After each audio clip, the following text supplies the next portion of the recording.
So today I'm going to show you guys how to do this super easy, intense DIY at home protein treatment for damaged hair. This is perfect for anybody that has like heat damage or you bleach or color your hair. This protein treatment can help you out and it is so easy to make. Now, I know there's kind of like a stigma on like do it yourself at home stuff because a lot of professionals will tell you like it's dangerous, it's not safe, and it doesn't work. Like that's kind of true. A lot of the DIY protein stuff doesn't work. For example, like eggs and mayonnaise and that type of stuff, those molecules are too big that they won't actually penetrate inside of your hair. But the secret ingredient that I'm using today is gelatin. Gelatin is actually hydrolyzed protein. Hydrolyzed meaning it's a very broken down form of collagen, and collagen is protein. So the gelatin or hydrolyzed protein is actually small enough that it could penetrate the hair shaft and actually get on the outer layer of your hair and essentially help that keratin or repair your hair. Your hair is mostly made out of keratin, which is protein. That's why we use protein treatments to fix your hair. Do you guys know that famous ApHogee treatment that everybody was talking about, raving and loving? Well, all that is hydrolyzed protein. It's literally the same ingredient that you can find in gelatin, except this, what I'm going to show you, is a much cheaper and easier alternative and something that you can do at home. So I'm using this grass-fed unflavored gelatin pure protein type 1 and 3. It's from Amazon. I will leave the link down below. I do recommend going for a more quality gelatin because it will have a better breakdown of proteins in it. You can see on the back when I turn it around, it has the amino acid profile and all of the amino acids in here, as well as on the bottom you see no antibiotics, no hormones, gluten-free, non-GMO, pasture-raised, etc., etc. So yeah, all of that is important to me because not only will we be putting this in our hair, we're going to be consuming this too, but more on that later. Now, the other ingredient that you're going to need for this is apple cider vinegar with the mother. The mother basically has raw, unfiltered vinegar ferments, so it's rich in protein, healthy bacteria, and a lot of stuff. The purpose of the apple cider vinegar is to balance the pH of this.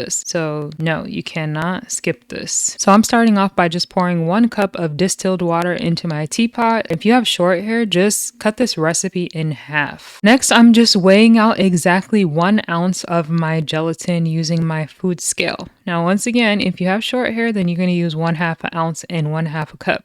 But for long hair, 1 cup and 1 ounce. After that, I'm just heating up my water. You don't want this to be boiling water. You just want it to be hot. So you can see about right here, this is like the perfect temperature of the water. You can see the steam is coming out. The teapot is getting cloudy, but it is not yet boiling. That's where I'm going to take it off the heat. And just want to show you a little water test there. You see how when I spilled the water on the stove, the bubbles like literally rolled around the top. That's exactly the heat that you want. Now, literally, I'm just going to pour my 1 ounce of gelatin into an empty glass container. And then I'm going to pour my hot water into it. I'm just going to take my spoon and I'm going to mix that until it is completely dissolved. Please do not be pouring hot water or hot liquids into plastic containers. I cannot stress enough how unhealthy that is for you. Plastics can literally leach into your liquids, especially if they're hot. So definitely use a glass storage container. After you mix it thoroughly, you're just going to add 1 teaspoon of apple cider vinegar, mix that up just a little bit, and then I'm just going to cover this up and toss this in my refrigerator to cool. Now, I just let this cool in my refrigerator for about 5 minutes. I'm looking for this basically to not be hot anymore. So when I touch it with my hand, I can feel that it's kind of cool, but it's not completely cold. Don't leave it in the refrigerator so long that it starts to form into jelly, like gelatin, because that's what will happen and it will be so hard to use.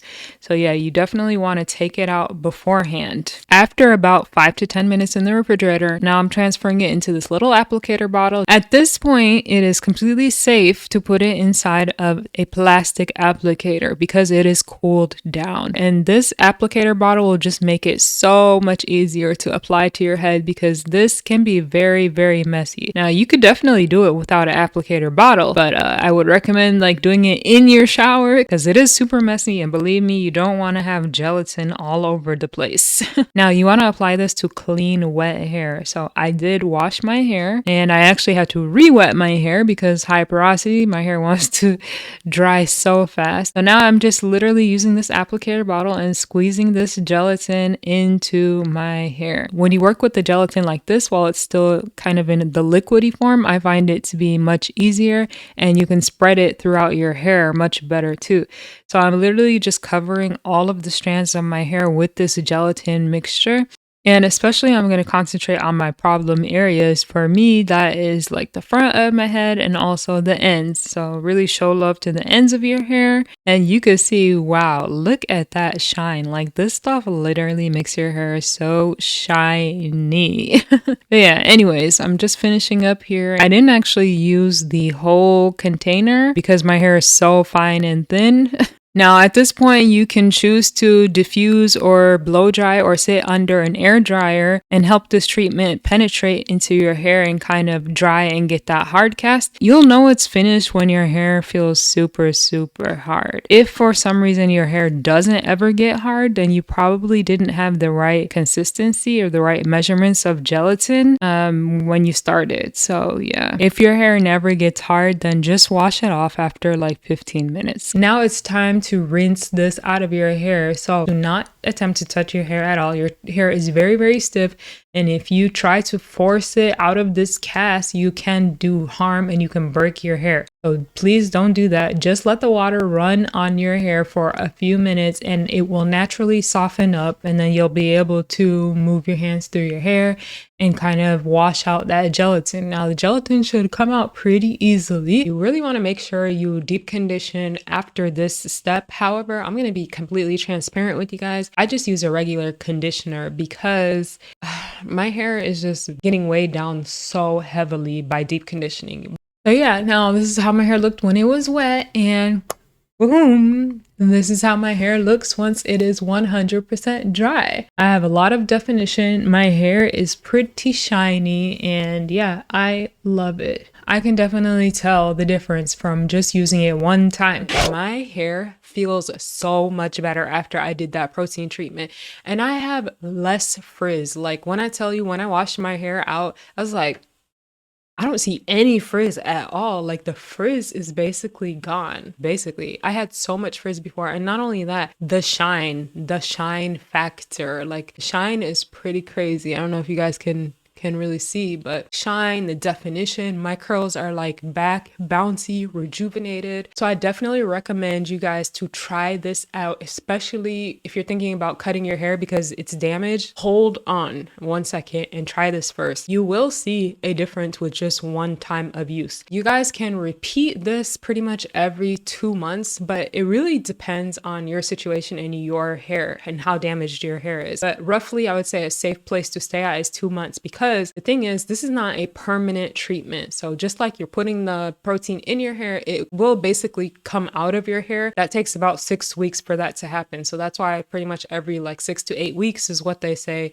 you should repeat. You don't want to do this too much because this is a strong protein treatment, guys. It's a strong treatment. So don't do it too much because you could definitely get protein overload in your hair. And also, if you guys are wondering, like, why not just buy a protein treatment from the grocery store? A lot of the times when you look at deep conditioners that claim to be protein treatments, the protein will be way at the bottom of the ingredients list. So basically, it's not really a protein treatment. You're getting a deep conditioner with a little bit of protein in it. And that does not help people that actually need protein for damaged hair. It's kind of can be a little bit annoying to have to always read the ingredients and try to figure out, well, does this have enough protein or not? Pretty much like if the protein is not found in the first 5 or 6 ingredients, it's not really gonna do anything. Like it just has a teeny tiny amount of protein in it, right? So that is why I justify doing it at home by yourself. But I mean, my hair speaks for itself, guys. Look at how my hair looks. It looks pretty good. Not only can you put this gelatin on your hair, you can also consume gelatin. And there's a lot of research that went into it that essentially says consuming gelatin every day can really help you grow your hair long and thick. So that's something that I'm actually also incorporating into my diet. Gelatin every single day. Dissolve it in some hot water and drink it by itself, or you can like put it in smoothies. You know, you can be creative. Just consuming that every day can really, really help your hair. So I'm actually going to do an update in like 2 months and show like a before and after of my hair. See you guys later.